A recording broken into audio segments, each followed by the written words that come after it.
Hi everyone, Jeff Sutherlin here with United Brokers Group. Today I was asked to talk about professionalism. The word professionalism is pretty broad. In fact, Webster's defines it as the conduct, aims, or qualities that characterize or mark a profession or professional person. Well, in real estate, we just celebrated the 100th year of the Code of Ethics. In fact, we were the first profession to publicly state our Code of Ethics.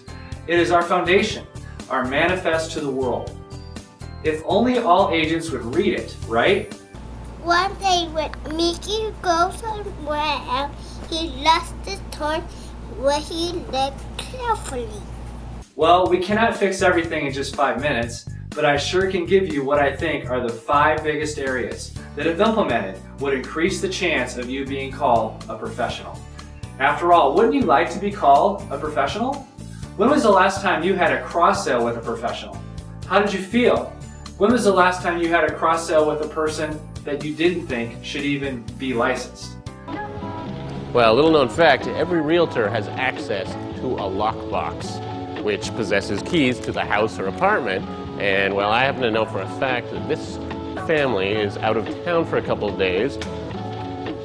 Works out pretty good for me. So here are my top 5 areas that I would recommend that you put into practice immediately and see what happens to your results. Number 1, improve your appearance. Never underestimate the power that you have when you take the time to dress up. First of all, you feel better about yourself. You have better self-talk. Susan Scott, the writer of the book Fierce Conversations, once said that 99% of conversations are with ourselves, and sometimes they're with other people. When you dress up, you improve your self-talk. Shine your shoes, iron your clothes. This is many times the most important transaction in someone's life. It is better to be overdressed than underdressed. As long as I got my suit and tie, I'ma leave it all on the floor tonight. And you got fixed up to the nines. Let me show you a good thing. Wear a name tag. If you constantly wear that name tag, I can tell you right now that you will close at least a couple more transactions every year by doing so. Number 2, show proper etiquette at all times. Be kind, be professional with greetings and messages. In fact, when I listen to many realtors' voicemail messages, I am shocked by how amateur they really are. They don't share who their broker is. They sound like they just went to a funeral. Wait, let me say something. Let me say something. And they give no time frame as to when they can expect them to call back. Never talk negatively about another agent. It only minimizes you and undermines our profession as a whole. Start off with interactions with a phone call and follow it up with a preferred method of communication. Maybe it's text, email, etc.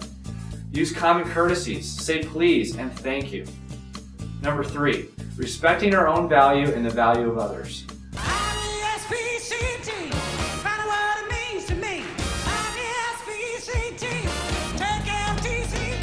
Real estate is one of the toughest careers on the planet. It is very complex, and there are very many moving parts. You have to be a psychiatrist, a coach, a referee, a counselor, and a detective, sometimes a spiritual advisor, and much more. Don't ever for 1 minute minimize what we do. Oftentimes I hear agents say, I just don't want to be too pushy, or I don't want to sound like a salesperson. Well, get over it. Nothing in the world would be manufactured or produced without someone selling it. You have been selling your ideas your whole life. Take pride in what you do and what you know. If you are not extremely proud of what you do and portray that with confidence, guess what? Your competition will. Sharpen your tools in your toolbox. You cannot seriously think that by only taking continuing education that you are going to put forward your best to your clients. Don't just do the minimums. Go get a certification or a designation. Learn our trade at a deep level. If you are not doing this, you are actually going backwards in your profession. Take on topics that kind of scare you and commit to understanding them. Technology is not going away. It is only going to get bigger and better. Don't be afraid of it. Embrace it. Find out what Gen Y likes. You, a valley guy. Yes, sir, I'll bag your face. Implement just one thing per month to start to bridge the gap so you are prepared for tomorrow. Become proficient at professionally negotiating. You need to negotiate with your client. I mean, okay, not to negotiate against myself, but I get where you guys are coming from. But your offer it's unreasonable. So, What you want to do? The other agent and trades at multiple times during the transaction. Take the emotion out of the transaction. Keep in mind you are the steward of the transaction, not the principal. Know your client's goals and always bring them back to their goal. Communication. This is the key to a successful transaction and establishing your reputation amongst your peers.